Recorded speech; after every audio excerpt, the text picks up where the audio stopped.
नमस्कार दोस्तों, स्वागत है एक बार फिर से आप सभी का इस नए वीडियो सेशन में। दोस्तों, कंप्यूटर के टॉप स्कोरिंग टॉपिक्स को लेकर बहुत सारे सवाल आते हैं कि सर कंप्यूटर में टॉप स्कोरिंग टॉपिक्स कौन कौन से होते हैं। आजकल के एग्जाम्स में एक ये ट्रेंड बन गया है कि कंप्यूटर को एज ए पार्ट ऐड कर दिया गया है। जैसे जो ऑफिस पोस्ट होती है, LDC, UDC, stenographer, assistant, accountant, junior engineer, इन सब के लिए तो मानो कंप्यूटर को कंपलसरी कर दिया है। तो आने वाले जितने भी एग्जाम्स या जितने भी रिक्रूटमेंट्स हैं, उन सब में हमें लगभग कंप्यूटर एज ए सब्जेक्ट देखने को मिलेगा। और अभी हाल फिलहाल हाल ये है कि कंप्यूटर को अभी तक किसी भी पब्लिकेशन वाले ने कवर नहीं किया अच्छे से। कहीं भी कंप्यूटर की पार्टिकुलर कोई बुक नहीं है जिसको हम ये समझ सकें कि भाई ये सबसे बेस्ट बुक है और ये हमारा एग्जाम आसानी से निकाल देगी। ज़्यादातर सवाल बच्चे पूछते हैं कि सर कंप्यूटर की तैयारी कैसे करें, कंप्यूटर के टॉप स्कोरिंग टॉपिक कौन कौन से हैं, कंप्यूटर को किस तरह से पढ़ें ताकि अच्छे से सवाल कर पाएँ। कंप्यूटर की लैंग्वेज को लेकर भी बहुत सारे डाउट्स रहते हैं। तो इस वीडियो में मेरा टारगेट है आपको टॉप स्कोरिंग टॉपिक्स के बारे में जानकारी देना ताकि आप अच्छे मार्क्स लेकर आ सको। साथ में कुछ इंपॉर्टेंट एमसीक्यूज भी मैं आपको इस सेशन में करवाने वाला हूं, जो कि इन टॉपिक्स से रिलेटेड भी रहेंगे और कुछ एक्स्ट्रा क्वेश्चन भी मैं कवर करने की कोशिश करूंगा। तो ध्यान से देखिएगा वीडियो सेशन को, बिल्कुल बीच में आपको नहीं छोड़कर जाना है। सबसे पहले बात करते हैं दोस्तों कि टॉप स्कोरिंग टॉपिक्स कौन कौन से। सबसे पहला टॉपिक मैंने लिया है एमएस ऑफिस। यहां मैं आपको टॉप 5 टॉपिक बताने वाला हूं, 5 टॉपिक बताने वाला हूं। आपको उसी सीक्वेंस है अपने दिमाग में बिठा लेना है कि भाई इनको हमें अच्छे से अभी से तैयार कर लेना है, फिर चाहे आपका कोई भी एग्जाम हो। एमएस ऑफिस को आप ध्यान से कवर करो, सबसे पहली प्रायोरिटी दो आप एमएस ऑफिस को। अगर ये आप सीख लेते हो तो आप ये मान लो कि आपने कंप्यूटर का 50% पार्ट कवर कर लिया है। 50% आप अचीव कर लोगे कंप्यूटर का ज्ञान अगर आप एमएस ऑफिस को अच्छे से प्रिपेयर कर लेते हो तो। इसके बाद सेकंड आपको कंप्यूटर ऑर्गेनाइजेशंस एंड कैरेक्टरिस्टिक लेना है, यानी कंप्यूटर की जितनी भी ऑर्गेनाइजेशन है, जितनी भी डिवाइसेस है, चाहे वो फिर रैम रोम मेमोरी से रिलेटेड हो या फिर उसकी विशेषताएं हो, ये सेकंड पार्ट है। तो कंप्यूटर की विशेषताएं और उसके जो संगठन है, जो ऑर्गेनाइजेशन है, उसके बारे में आपको अच्छे से नॉलेज होना जरूरी है। अगर आप ये कवर कर लेते हो तो ये मान लो आपने 50+10 60% कवर कर लिया। इसके बाद में नेक्स्ट आपका टॉपिक आता है हार्डवेयर एंड सॉफ्टवेयर। ये एक बहुत आसान टॉपिक है। हार्डवेयर और सॉफ्टवेयर को समझना, थोड़ा सा अगर ध्यान देते हो तो ये आपके लिए बेहतरीन टॉपिक बनकर आएगा। कंप्यूटर के अंदर बहुत कम टाइम कंज्यूम होता है हार्डवेयर और सॉफ्टवेयर में, और आसान भाषा होती है। आसानी से अगर आप सरल एग्जाम्पल सेट करते हो तो समझ लोगे। इसका पार्ट भी एग्जाम में लगभग 10% रहता है। इसके बाद में फोर्थ पर मैंने रखा है ऑपरेटिंग सिस्टम को।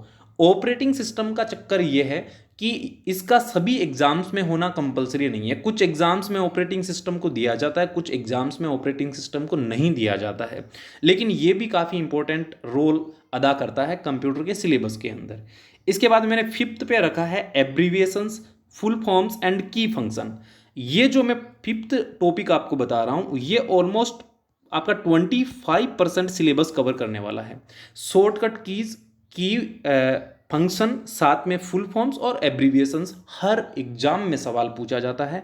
और हर एब्रीविएशंस को आपको अच्छे से तैयार करना, फुल फॉर्म्स को अच्छे से तैयार करना और की फंक्शंस को अच्छे से तैयार करना। इसके अंदर शॉर्टकट की भी शामिल है।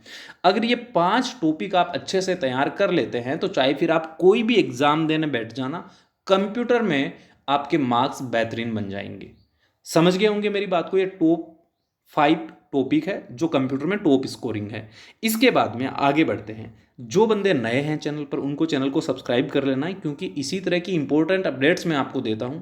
साथ में हमारा टेलीग्राम चैनल है जिसका लिंक डिस्क्रिप्शन बॉक्स में, वहां से आपको ज्वाइन कर लेना है।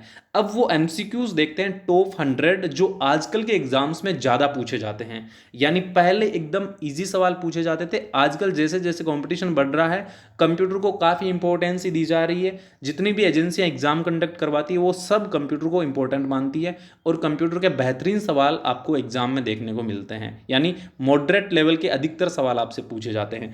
तो देखते हैं जो टॉप 100 क्वेश्चन है आज के इस वीडियो सेशन के, वो ठीक है, टॉप 100 सवाल, और ये आपको अच्छे से तैयारी भी कर लेना है। चलिए शुरू करें। सबसे पहला सवाल आपके सामने, कंप्यूटर का मौलिक काम क्या है? कंप्यूटर का जो मेन वर्क है वो क्या है? प्रोग्राम का कार्यान्वयन करना। ऑप्शन नंबर 1 हो जाएगा। सभी सवाल इंपॉर्टेंट है, सभी को आपको समझना है अच्छे से, आपकी रिवीजन भी हो जाएगी। अगला 0 और 1 को क्या कहते हैं, इसको कहते हैं दोस्तों बाइनरी अंक। 0 और 1 को कंप्यूटर की लैंग्वेज में बाइनरी अंक बोला जाता है। बिट क्या है, बिट क्या है दोस्तों, बिट आपको पता होना चाहिए, कंप्यूटर की बिट जो है वो कंप्यूटर की सबसे छोटी इकाई है। क्या है, कंप्यूटर की सबसे छोटी इकाई माना जाता है बिट को। अगला, कितने बिट मिलकर एक बाइट बनाते हैं, भाई कितने बिट आपस में मिलते हैं तब जाकर एक बाइट बनता है, तो ये है 8 बिट। इस सवाल को तो इतना पुराना कर दिया है पूछ पूछ के कि पूछो मत। 1 किलोबाइट कितने बाइट से मिलकर बनता है, 1 किलोबाइट में आपको पता होना चाहिए 1024 बाइट होता है, ठीक है, यानी 1 KB के अंदर 1024 बाइट्स होता है। अगला है 1 मेगाबाइट क्या है, 1 मेगाबाइट का मतलब क्या है, इसको हम बोल सकते हैं 1024 किलोबाइट। 1 MB के अंदर 1024 KB होता है। आपके मोबाइल में भी आप डेटा यूज करते हो तो आपको पता होगा इसके बारे में। अगला, निम्नलिखित में से क्या उपयोगकर्ता और ऑपरेटिंग सिस्टम के बीच परस्पर क्रियाशैली को नियंत्रित कौन करता है। जो ऑपरेटिंग सिस्टम होता है और जो यूजर होता है उसके बीच में जो रिलेशन बनता है उसको कौन कंट्रोल करता है, ये आपसे पूछा गया है। इसका सही आंसर क्या हो जाएगा, यूजर इंटरफेस। यूजर इंटरफेस उसको परस्पर कंट्रोल करता है। अगला सवाल, कंप्यूटर प्रणाली की एक मुख्य विशेषता क्या है जो एक ही समय में विभिन्न प्रकार के कार्यों का प्रदर्शन करता है। ये इंपॉर्टेंसी जो है कंप्यूटर का जो कैरेक्टरिस्टिक है उससे रिलेटेड सवाल है कि क्या विशेषता है, तो ये सबसे बड़ी विशेषता मल्टीटास्किंग, यानी यूजर एक ही समय में बहुत सारे काम उसके ऊपर कर सकता है, ऑपरेशन कर सकता है। अगला, कंप्यूटर का मौलिक काम क्या है, तो कंप्यूटर का मौलिक काम होता है दोस्तों प्रोग्राम को कार्यान्वयन में लाना, ठीक है, यानी प्रोग्राम को हैंडल करना। थोड़ा जल्दी करवाता हूं ताकि सेशन लंबा ना जाए। फाइंड की का जो शॉर्ट कमांड है वो क्या होता है, फाइंड की का आपको शॉर्ट कमांड बताना है, बताओ क्या होगा इसका। फाइंड की का शॉर्ट कमांड क्या होता है ये आपसे पूछा गया है। इसका सही जवाब क्या हो जाएगा, ऑप्शन नंबर ए, यानी कंट्रोल+F। कंट्रोल+F आपका हो जाएगा फाइंड की। अगला है, इनमें से क्या सिस्टम सॉफ्टवेयर का उदाहरण है। सिस्टम सॉफ्टवेयर का उदाहरण आपको बताना जो कि विंडोज 7 है इनमें से। नेक्स्ट है, विंडोज ऑपरेटिंग सिस्टम किसके द्वारा विकसित किया गया है। ये किसके द्वारा विकसित किया गया, तो ये किया गया है माइक्रोसॉफ्ट के द्वारा, ठीक है, सबसे बड़ी कंपनी है ये कंप्यूटर के मामलों में। जब कंट्रोल V को साथ में दबाया जाता है तो क्या रिजल्ट आता है, अभी कंट्रोल V का यूज किस में किया जाता है ये आपसे पूछा गया है। सही आंसर क्या हो जाएगा, आपके द्वारा चुने गए आइटम क्लिपबोर्ड से दस्तावेज में क्या हो जाते हैं, पेस्ट हो जाते हैं, तो पेस्ट का जो शॉर्टकट की है वो है कंट्रोल V। अगला, कंट्रोल A जो शॉर्टकट की है उसका क्या काम है, कंट्रोल A का क्या काम है ये आपसे पूछा गया है। तो सही आंसर क्या हो जाएगा, सही आंसर हो जाए पेज के पूरे कंटेंट का चयन करना, यानी उसको सेलेक्ट करना, तो सेलेक्ट की कंट्रोल A। इसके बाद में सॉफ्टवेयर के 2 प्रमुख श्रेणियों में से एक है, सॉफ्टवेयर की 2 प्रमुख श्रेणियां होती हैं उनमें से एक आपसे पूछा है, तो इसका सही जवाब क्या हो जाएगा, option number C, system software और एप्लीकेशन सॉफ्टवेयर, ठीक है, सिस्टम सॉफ्टवेयर और एप्लीकेशन सॉफ्टवेयर हो जाएगा इसका। इसके बाद में अगला सवाल आपसे पूछा गया है GUI का पूर्ण रूप। मैंने आपको बताया कि एब्रीविएशन और फुल फॉर्म्स आपको अच्छे से तैयार करना है। GUI का फुल फॉर्म क्या होता है ये आपसे पूछा गया, इसका पूर्ण स्वरूप आपको बताना है, तो ऑप्शन नंबर 1 हो जाएगा graphical user interface, graphical user interface. Next question है, निम्नलिखित में से सिस्टम सॉफ्टवेयर की विशेषता आपसे पूछी गई है। सिस्टम सॉफ्टवेयर की विशेषता क्या है, इनमें से ए व स दोनों है। ए क्या है, एक प्रोग्रामिंग वातावरण प्रदान करना। स क्या है, एक एप्लीकेशन प्रोग्राम के निष्पादन से संबंधित कार्य करता है, ठीक है। अगला सवाल, ऑपरेटिंग सिस्टम का उदाहरण है। ऑपरेटिंग सिस्टम का उदाहरण क्या है, ये सभी दोस्तों यूनिक्स, विंडोज XP और लिनक्स, ये सभी क्या है, ऑपरेटिंग सिस्टम के एग्जाम्पल है। अगला सवाल है, आपके कंप्यूटर में बिल्ट स्थायी मेमोरी है। बिल्ट जो इनबिल्ट जो स्थायी मेमोरी होती है उसको क्या बोलते हैं, उसको बोलते हैं रैम, ठीक है। अगला सवाल, एक हाफ बाइट के रूप में जाना जाता है। हाफ बाइट के रूप में किसको जाना जाता है ये आपसे पूछा गया है, तो निब्बल जो होता है उसको हाफ बाइट बोला जाता है। फिर है SRAM। SRAM का क्या तात्पर्य है, SRAM का क्या तात्पर्य है, स्टैटिक रैंडम एक्सेस मेमोरी, याद रखना ये फुल फॉर्म है, स्टैटिक रैंडम एक्सेस मेमोरी। इसके बाद कंप्यूटर के संदर्भ में सॉफ्टवेयर का अर्थ है। भाई सॉफ्टवेयर का अर्थ कंप्यूटर के संदर्भ में क्या है ये आपसे पूछा, तो सॉफ्टवेयर एक कंप्यूटर का प्रोग्राम होता है।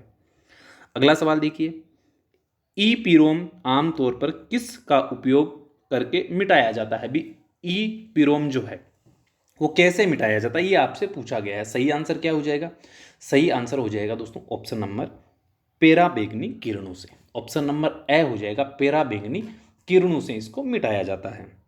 अगला सवाल, निम्नलिखित में से कौन सा मेमोरी के स्टोरेज का प्रकार आपके कंप्यूटर पर परिवर्तित नहीं होता? अभी कौन किस प्रकार की मेमोरी है उसको परिवर्तित नहीं किया जा सकता, सिंपली आपसे ये पूछा गया। ऑप्शन नंबर एक हो जाएगा रैम को। रैम को दोस्तों बदला नहीं जाता है, यानी परिवर्तित नहीं किया जाता है। इसके बाद एक प्रोग्राम है जो कंप्यूटर पर आक्रमण कर सकता है, तो ये प्रोग्राम कौन सा है? ये प्रोग्राम है वायरस। वायरस दोस्तों आपके कंप्यूटर पर क्या कर सकता है? आक्रमण। एमएस वर्ड एक सॉफ्टवेयर है। एमएस वर्ड जो है वो किस प्रकार का सॉफ्टवेयर है? तो ये एक एप्लीकेशन सॉफ्टवेयर है, याद रखना है, ये एक एप्लीकेशन सॉफ्टवेयर है। इसके बाद में अगला सवाल पूछा गया है, एमएस एक्सेल में संख्या 1 से शुरू होती है तथा अक्षर ए से शुरू होता है, तो ये जो है ये क्या है? ये आपसे पूछा गया, संख्या 1 से और जो अक्षर है वो ए से, तो ये क्या है? तो ये है दोस्तों कॉलम और रो। 1 से यानी कॉलम और ए से रो। इसके बाद है, एक नई स्लाइड सम्मिलित करने के लिए कौन सा टैब पर जाना पड़ता है? किस टैब का यूज किया जाता है नई स्लाइड को ऐड करने के लिए? तो इसका सही जवाब हो जाएगा होम। Option number A. अगला है, Times New Roman Calibri Arial उदाहरण है, ये किसका उदाहरण है दोस्तों? ये आपसे पूछा गया है, तो सही आंसर क्या हो जाएगा? फॉन्ट नेम का। टाइम्स न्यू रोमन क्या है? ये फॉन्ट है दोस्तों। अगला सवाल क्या है, किसके द्वारा हम कंप्यूटर में टेक्स्ट दर्ज कर सकते हैं? भाई कंप्यूटर में टेक्स्ट दर्ज किसके द्वारा हम कर सकते हैं? तो ये कीबोर्ड के द्वारा। लैंग्वेज को समझना है, सवाल एकदम आसान होते हैं। अगला, निम्नलिखित में से इनपुट डिवाइस नहीं है, इनमें से कौन सी डिवाइस इनपुट डिवाइस नहीं है? तो ऑप्शन नंबर ब हो जाएगा दोस्तों, मॉनिटर जो है ये आपका इनपुट डिवाइस नहीं है। अगला सवाल है, कंट्रोल शिफ्ट अल्ट कीज को क्या कहा जाता है दोस्तों? इन कीज को क्या कहा जाता है, ये आपसे पूछा गया है। तो ऑप्शन नंबर ब, इनको कहते हैं दोस्तों फंक्शन की। इंपॉर्टेंट है, ये भी बहुत बार पूछा गया है। अगला, रैम को कहा जाता है दोस्तों, रैम को क्या कहा जाता है? रैम को वोलेटाइल मेमोरी कहा जाता है। ऑप्शन नंबर ब हो जाएगा। अगला सवाल है, ई पी रोम का पूर्ण रूप क्या होगा? डबल ई पी रोम का पूर्ण रूप आपसे पूछा गया है। सही आंसर क्या हो जाएगा? Option number A, electrical erasable ROM. अगला सवाल है, ऑपरेटिंग सिस्टम है, इनमें से ऑपरेटिंग सिस्टम आपको बताना है। सही आंसर क्या हो जाएगा? ऑप्शन नंबर ब, सिस्टम सॉफ्टवेयर जो है ये ऑपरेटिंग सिस्टम है। माइक्रोसॉफ्ट ऑफिस है दोस्तों, माइक्रोसॉफ्ट ऑफिस क्या है? तो ये है एक एप्लीकेशन सूट, एक एप्लीकेशन सूट होता है माइक्रोसॉफ्ट ऑफिस। अगला, चयनित टेक्स्ट को जस्टिफाई करने के लिए शॉर्टकट की कौन सी है? तो इसके लिए शॉर्टकट की कौन सी है? तो ये है कंट्रोल जे जो है ये शॉर्टकट की है इसकी। अगला सवाल है, एमएस एक्सेल वर्क बुक का एक संग्रह है, किसका संग्रह है दोस्तों? तो ये है ऑप्शन नंबर द, वर्कशीट का एक संग्रह है। अगला सवाल है, आप अपनी स्लाइड में एक चार्ट सम्मिलित करना चाहते हैं तो क्या करेंगे आप? अगर आपको अपनी स्लाइड में चार्ट ऐड करना है तो क्या करेंगे? इसका सही आंसर क्या हो जाएगा? ऑप्शन नंबर एक, इंसर्ट चार्ट पे आप क्लिक करेंगे। इसके बाद है, कीबोर्ड का उपयोग होता है, कीबोर्ड का क्या उपयोग होता है? तो इसका जवाब होगा ऑप्शन नंबर ब, कंप्यूटर में इनपुट टेक्स्ट और अंक डालने का काम कीबोर्ड का होता है। स्कैनर का क्या काम होता है? स्कैनर का काम आप सबको पता होना चाहिए, क्या होता है? इसका काम होता है इंफॉर्मेशन कैप्चर करना और ग्राफिक फॉर्मेट में उसको स्टोर करके रखना, ठीक है, स्टोर करना। स्कैनर से संबंधित कौन सा तथ्य सही है? स्कैनर के बारे में तथ्य आपको जो सही है वो बताना है। क्या हो जाएगा? ऑप्टिकल इमेज को डिजिटल इमेज में बदलना, जो ऑप्टिकल इमेज होती है उसको वो डिजिटल इमेज में बदल देता है। अगला है, MICR का पूर्ण रूप क्या होगा? MICR का पूर्ण रूप है मैग्नेटिक इंक कैरेक्टर रिकग्निशन, ठीक है। अगला सवाल, OMR का पूर्ण रूप क्या होगा? OMR का पूर्ण रूप आपसे पूछा गया, सही आंसर क्या हो जाएगा? Optical mark recognition. अगला सवाल है, OMR से संबंधित कौन सा तथ्य सही है? जो सही तथ्य है वो आपको बताना है। तो कंप्यूटर द्वारा पढ़े जाने योग्य कागज पर लिखे निशान को पहचानना OMR का काम होता है। अगला सवाल, OMR तकनीक का उपयोग मुख्यतः किस काम में होता है? किस काम में होता है दोस्तों, पता ही होना चाहिए आप लोगों को इसके बारे में। ब, प्रतियोगी परीक्षाओं की उत्तर पुस्तिका को जांच करने का काम होता है OMR तकनीक का। तो OMR सीट पर आप क्या करते हैं, एग्जाम देते हैं। गेम खेलना आसान होता है, किसके द्वारा गेम खेलना आसान होता है? तो गेम खेलने के लिए दोस्तों जॉयस्टिक होता है, लैपटॉप के अंदर आपने देखा होगा। अगला सवाल, आप अपनी स्लाइड में एक चार्ट सम्मिलित करना चाहते हैं तो आप कहां पर जाएंगे? इंसर्ट चार्ट पे जाएंगे, ऑप्शन नंबर ए हो जाएगा। ये सवाल रिपीट हो गया है। अगला सवाल, निम्न में से कौन सा एक ऑपरेटिंग सिस्टम नहीं है? जो ऑपरेटिंग सिस्टम नहीं है वो आपको बताना है। इनमें से कौन सा एक ऑपरेटिंग सिस्टम नहीं है? तो इसका जवाब क्या हो जाएगा? Windows, Linux, Oracle. ये क्या है? ये सभी दोस्तों क्या है? ऑपरेटिंग सिस्टम है। अगला सवाल, पहला ऑपरेटिंग सिस्टम कब विकसित किया गया था? पहला ऑपरेटिंग सिस्टम कब विकसित किया गया था? तो ये किया गया था 1950 में, यानी 1950 में। अगला, MS विंडोज ऑपरेटिंग सिस्टम कब प्रस्तावित हुआ था दोस्तों? ये प्रस्तावित कब हुआ था? तो ये प्रस्तावित हुआ था दोस्तों आपका, कब हुआ था? इसका सही आंसर क्या हो जाएगा? इसका सही आंसर हो जाएगा दोस्तों ऑप्शन नंबर ब मतलब फाइल, सॉरी, 1992 में। 1992 में दोस्तों आपका विंडोज ऑपरेटिंग सिस्टम प्रसारित हुआ था। अगला सवाल, फेंट का पूरा नाम क्या है? फेंट का पूरा नाम क्या होगा, ये आपसे पूछा गया। इसका जवाब होगा ऑप्शन नंबर ब, file allocation table. File allocation table. अगला सवाल है, लिनक्स ऑपरेटिंग सिस्टम है। लिनक्स जो ऑपरेटिंग सिस्टम है वो किसका है? तो ये है ओपन सोर्स। ओपन सोर्स ये ऑपरेटिंग सिस्टम है। निम्न में से कौन सा सिंगल यूजर ऑपरेटिंग सिस्टम है? सिंगल यूजर ऑपरेटिंग सिस्टम आपसे पूछा है। इसका हो जाएगा दोस्तों ऑप्शन नंबर सी, डॉस जो है ये सिंगल यूजर ऑपरेटिंग सिस्टम है। निम्न में से कौन एप्लीकेशन सॉफ्टवेयर नहीं है? जो एप्लीकेशन सॉफ्टवेयर नहीं है उसके बारे में आपसे पूछा गया है। तो विंडोज 7 क्या है? एप्लीकेशन सॉफ्टवेयर नहीं है। लिनक्स एक है। लिनक्स क्या है दोस्तों? लिनक्स क्या है? लिनक्स एक ऑपरेटिंग सिस्टम है। अगला, कंप्यूटर आंकड़ों में अशुद्धि को क्या कहा जाता है? अशुद्धि को क्या कहा जाता है कंप्यूटर आंकड़ों में? तो इसको कहा जाता है बग। ऑप्शन नंबर स हो जाएगा दोस्तों। अगला सवाल है, बैकअप कहलाता है दोस्तों। बैकअप क्या कहलाता है? बैकअप के बारे में पूछा है, तो बैकअप क्या कहलाता है? ऑप्शन नंबर ब हो जाएगा, मूल स्रोत से अलग डाटा को कॉपी करना। अगला सवाल, दो या दो से अधिक प्रोग्राम के एक साथ प्रोसेसिंग की प्रक्रिया को क्या कहते हैं? अगर दो से ज़्यादा प्रोग्राम एक साथ चलते हैं तो उसको हम क्या कहते हैं? इसको हम क्या कहते हैं? इसको कहते हैं दोस्तों मल्टी प्रोग्रामिंग।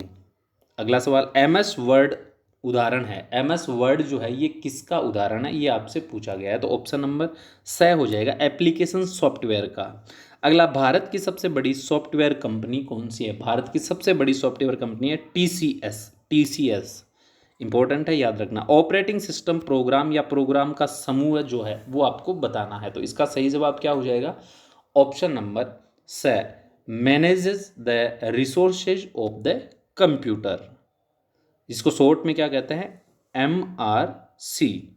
अगला है, कौन सा ऑपरेटिंग सिस्टम वास्तविक समय में पढ़ता और प्रतिक्रिया करता है? इनमें से कौन सा ऐसा ऑपरेटिंग सिस्टम है जो real time read and right करके उस पर अपना रिएक्शन देता है? तो इसका सही आंसर क्या हो जाएगा? सही आंसर इसका हो जाएगा दोस्तों ऑप्शन नंबर ब, यानी रियल टाइम सिस्टम। अगला है, ऑपरेटिंग सिस्टम द्वारा कौन से संसाधनों को संरक्षित किया जाना चाहिए? कौन से संसाधनों को संरक्षित किया जाना चाहिए? तो दोस्तों I और O, मेमोरी, CPU, इन सभी को। ऑप्शन नंबर द हो जाएगा सही आंसर। अगला सवाल है, पैराग्राफ का डिफॉल्ट अलाइनमेंट होता है। पैराग्राफ का जो डिफॉल्ट अलाइनमेंट को होता है उसको क्या कहते हैं? उसको लेफ्ट कहते हैं, ठीक है। Option number D. MS Excel को किस नाम से जाना जाता है? MS एक्सेल को किस नाम से जाना जाता है? तो इसको जाना जाता है स्प्रेडशीट, यानी ऑप्शन नंबर ब हो जाएगा आपका सही आंसर। इसके बाद अगला सवाल है, MS वर्ड उदाहरण है। MS वर्ड जो है ये किसका उदाहरण है? तो ये है दोस्तों ऑप्शन नंबर से एप्लीकेशन सॉफ्टवेयर का। अगला सवाल है, MS वर्ड एक्सेल में डेटा को निश्चित क्रम में सॉर्ट किया जाता है। निश्चित क्रम में सॉर्ट किया जाता है उसको, तो ऑप्शन हो जाएगा data menu. Option number the इसका हो जाएगा सही आंसर। अगला सवाल है, पावर पॉइंट में कंट्रोल प्लस ई कमांड का प्रयोग होता है। पावर पॉइंट में कंट्रोल प्लस ई कमांड का प्रयोग होता है, किसके लिए होता है ये आपसे पूछा गया है। तो ऑप्शन नंबर कौन सा हो जाएगा? टेक्स्ट को सेंटर में करने के लिए, सेंटर में करने के लिए कंट्रोल ई का प्रयोग होता है। अगला है सेलेक्ट टेक्स्ट को डबल अंडरलाइन करने की शॉर्टकट कुंजी कौन सी है। अगर हमें सेलेक्ट जो टेक्स्ट होता है उसको डबल अंडरलाइन करना है तो हम कौन सी शॉर्टकट की का यूज करेंगे? तो इसका सही आंसर क्या हो जाएगा? Option number control plus shift plus D. अगला, यदि आप सीट में कोई रिकॉर्ड गलती से मिटा देते हैं तो उसे पुनः प्राप्त करने के लिए कौन सी कमांड देंगे? आप कौन सी कमांड देंगे? सबको पता होना चाहिए इसके बारे में, बहुत ही आसान सवाल है। सही आंसर हो जाएगा ऑप्शन नंबर द अनडू। अगला अगला है अनडू ऑपरेशन किन कीज के द्वारा संपादित होता है? कौन सी की के द्वारा होता है? तो सबको पता होना चाहिए कंट्रोल जेड। ऑप्शन नंबर क्या हो जाएगा? सह हो जाएगा। अगला है निम्न में से कौन सा व्यू एमएस वर्ड 2010 में नहीं होता है? कौन सा व्यू नहीं होता है एमएस वर्ड 2010 में? अगर आपने ध्यान से देखा हो तो इसका सही जवाब हो जाएगा ऑप्शन नंबर द। इनमें से कोई नहीं, ये सभी होते हैं दोस्तों, ठीक है। रीड मोड, प्रिंट लेआउट और वेब लेआउट। नेक्स्ट है किस कमांड द्वारा डॉक्यूमेंट को प्रिंट करने से पूर्व देख सकते हैं? किस कमांड के द्वारा देख सकते हैं ये आपसे पूछा है। तो option number the print view जो होता है उससे हम उसको कमांड देने से पहले देख सकते हैं, चेक कर सकते हैं। एमएस वर्ड को ओपन करने में कितनी स्क्रीन विंडोज़ पर दिखाई देती है? भाई एमएस वर्ड को जब ओपन करते हैं तो कितनी विंडो आपको दिखाई देती है, ये आपसे पूछा। बहुत ही आसान सवाल है, सही जवाब हो जाएगा ऑप्शन नंबर 2 विंडो आपको दिखाई देती है। अगला, किस वर्कशीट के प्रथम सेल को सेल एड्रेस, प्रथम सेल का सेल एड्रेस होता है? किसी वर्कशीट में जो प्रथम सेल होता है उसका सेल एड्रेस क्या होता है, ये आपसे पूछा गया है। तो इसका सही आंसर हो जाएगा ऑप्शन नंबर 1 यानी A1 जो होता है ये सेल एड्रेस होता है। निम्न में से कौन सा पावर पॉइंट का व्यू नहीं है? जो पावर पॉइंट का व्यू नहीं है वो आपको यहाँ से बताना है। तो सही हो जाएगा प्रेजेंटेशन व्यू, ऑप्शन नंबर ए। इसके बाद में है एमएस वर्ड में बनी हुई फाइल का एक्सटेंशन होता है। एक्सटेंशन क्या होता है, क्या होगा सही आंसर? Option number the. इनमें से कोई नहीं, डॉक्स, आरटीएफ, वर्ड, इनमें से कोई एक्सटेंशन नहीं होता है एमएस वर्ड की फाइल का।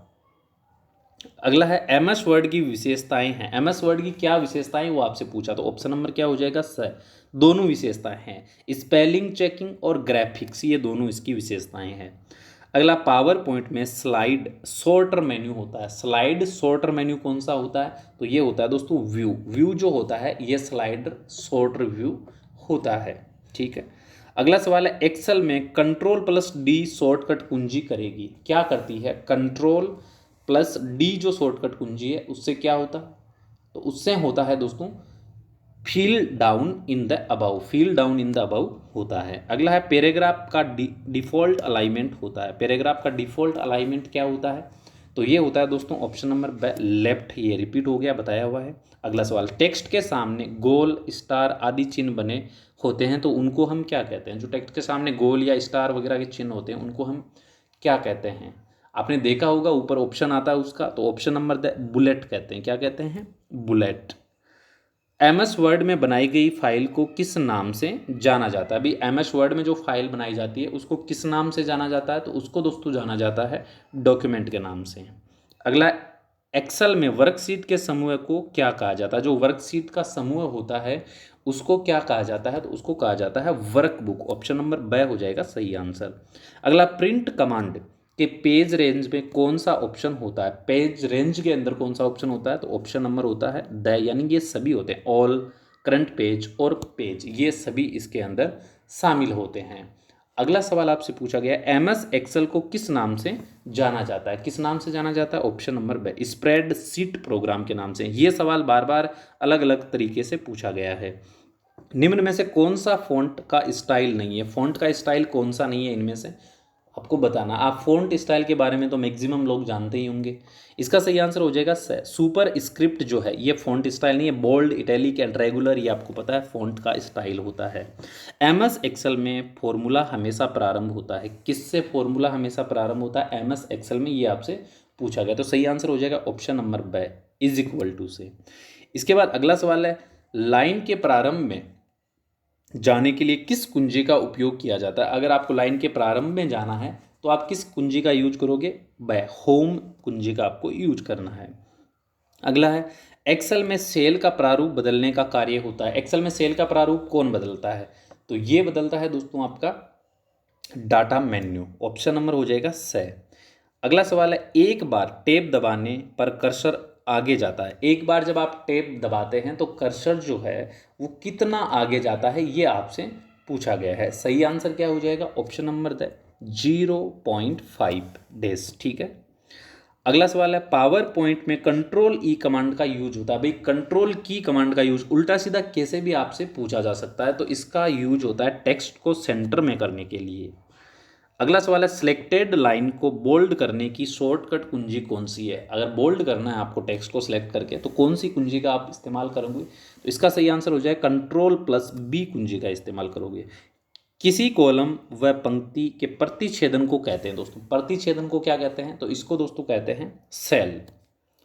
अगला सवाल है एमएस वर्ड को खोलने पर कितनी स्क्रीन विंडोज पर दिखाई देती है? ये सवाल रिपीट हुआ, आई थिंक आप सबको मैंने बता ही दिया। इसका आंसर हो जाएगा दो विंडो ओपन होती है। अगला सवाल है एमएस एक्सेल 2010 में एक वर्कशीट में कुल रो होती है, कितनी टोटल रो होती है एक वर्कशीट में? काफ़ी इंटरेस्टिंग और काफ़ी अच्छा सवाल है। इसका सही जवाब हो जाएगा ऑप्शन नंबर 16,384 टोटल रो होती है, लाइन्स होती है। अगला है एमएस एक्सेल 2010 में एक वर्कशीट में कुल कॉलम होते हैं। कुल कॉलम कितने होते हैं? अगर कॉलम पूछे तो क्या बताना है? कॉलम पूछे तो 10,48,576 आपको बताना। ऑप्शन नंबर 1 हो जाएगा इसमें।